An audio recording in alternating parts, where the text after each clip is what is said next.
লেকের এই সাইডটা কিন্তু ওই সাইডের মতো অত ওয়েল মেনটেনড নয়। তো এখানে হাঁটার সময় কিন্তু খুব সাবধানে হাঁটতে হবে। পাশে এরকম খচ্চরদেরও দেখা মিলবে। রাস্তাটা কিন্তু খুব উঁচু নিচু আছে, পা মচকে যাওয়ার চান্স আছে। যদিও এই ইমপারফেকশনই কিন্তু এটাকে সবথেকে বেশি পারফেক্ট বানাচ্ছে, কারণ নেচার যত আনমডিফাইড বা আনটাচ থাকে ততই কিন্তু সুন্দর। এখানে এত সুন্দর হাওয়া দিচ্ছিল, আর আমার ড্রেসটাও এত ফ্লো করছিল। যদি এই ড্রেসটার লিংক লাগে তাহলে আমাকে কমেন্ট বক্সে জিজ্ঞাসা করো। আমি কিন্তু এটা অ্যামাজন থেকে পারচেস করেছিলাম। এটা একটা 2 পিস সেট ছিলাম। ওই ইনস্টাগ্রাম কাপলদের মতন কিছু ভিডিও করব, কিন্তু এখানে তো আমরা হেসেই পাগল হয়ে যাচ্ছি। আর পোজ কি দেব?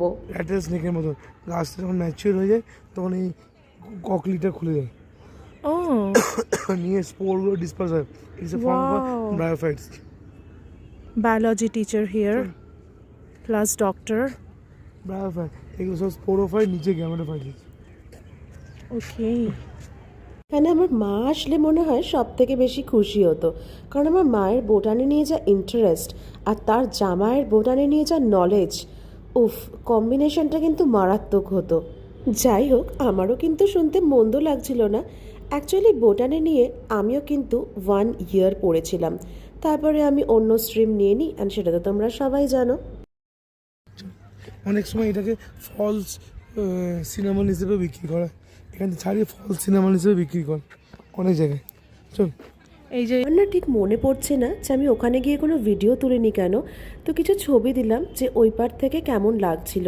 হ্যাঁ, ওই পারে যাওয়ার রাস্তা এবং ওই পারটা কিন্তু একটু নিরিবিলি।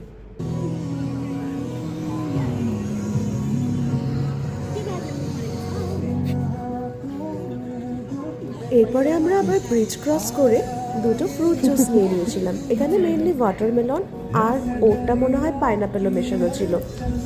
আমি একটু বসি। এরপর কিছুক্ষণ এই বেঞ্চটায় বসে বসে আমরা আমাদের হাইড্রেশন টাইমটা বেশ এনজয় করছিলাম। আর সেখানে আমরা দেখে নিলাম এই কিউট লিটল ভুলিটাকে। এনেছে এরপর একটা কাছের রেস্টুরেন্ট থেকে নিয়েছিলাম একটা বাটার ম্যাগি।